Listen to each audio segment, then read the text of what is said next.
Hey guys, this is Gak Limited and today I'm going to start my new manga reviewing series.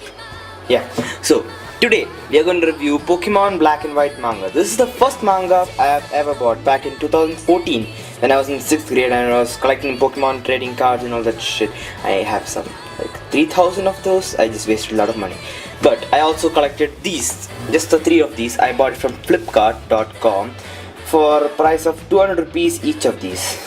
And 200 rupees in US dollars is somewhere around 5 US dollars. This is $5, okay? This is less than the size of a regular less than half the size of a regular manga, such as Berserk or One Punch Man or something like that.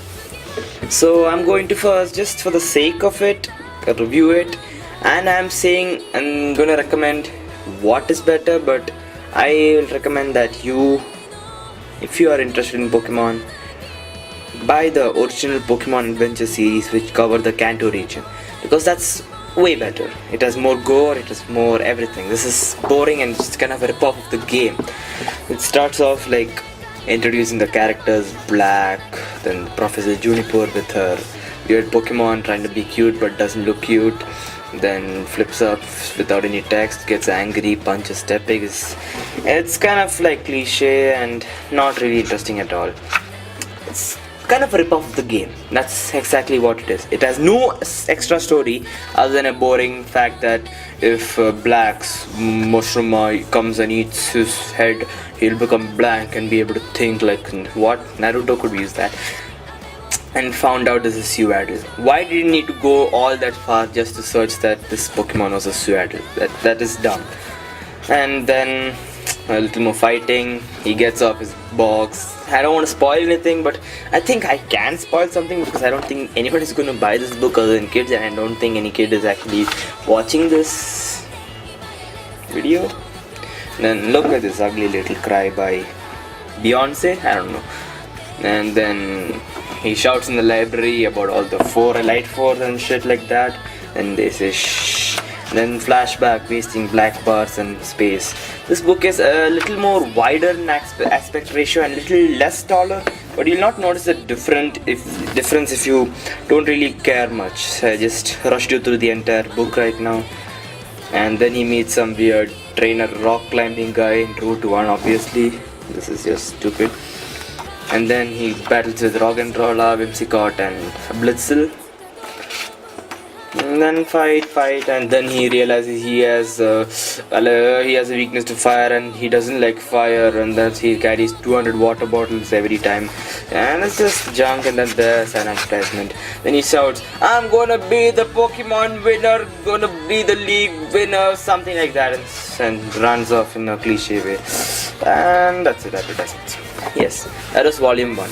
Now volume 2 is the same price and has a back like so. It costs $5. Biscuits. Bought from flipkart.com, 200 rupees. And then he meets the white character. Obviously this guy is black and this girl is white, and he names all his Pokemon in like nicknames instead of using the real name. And instead of Tepig, he has used Tep. Instead of Mashronamana, he calls it Musha. And forgot bravery, he calls something else. I don't know, Bravo or something. Harshiest advertisement. And then some Pokemon and Pokeball, some movie shoot kind of thing. Then I'm gonna be the Pokemon of the. Then he was white and all this. The new Pokemon League, found out about the Pokemon League and realized, oh my god, Tepig's smooshing, and he becomes happy because Tepig's are smooshing, and now these both get into a relationship. And then it's a movie set. She works for a movie set, by the way. And then Pokemon attack the movie set and finds out that the Pokemon attacking the movie set was this Garvantula. I think it's Garvantula. Yes, it's Galvantula. Fine. A movie shoot and they pay money or something, and then all that shit nonsense. And then he notices one more Pokemon like this. I don't know. I think something is wrong with him. He cannot identify Pokemon. Like they try to make it a cliffhanger, but it's not.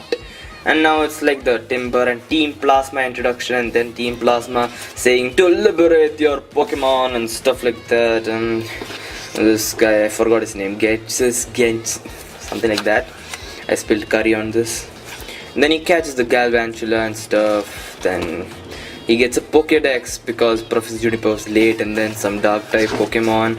And then he meets N, the guy who's like N. And then Team Plasma junk nonsense. So second volume is done. Now third volume, as you can see by the cover, it's about these three guys battling these three guys. The gym leaders, green hair, Ash's partner, blue hair, I don't know. All I remember is offense is better than defense. Some famous saying they used to say in a filler episode. I watched Pokemon a lot, and I watched the entire XY. Then I quit. I'm not watching Alola or something. Then some happens. N versus something. He just finds out that, oh my god, Pokemon are so important and they have dreams and stuff like that.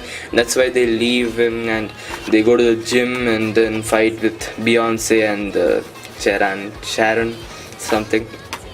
Then they go to a very small lesson about teaching the type advantage and stuff like that.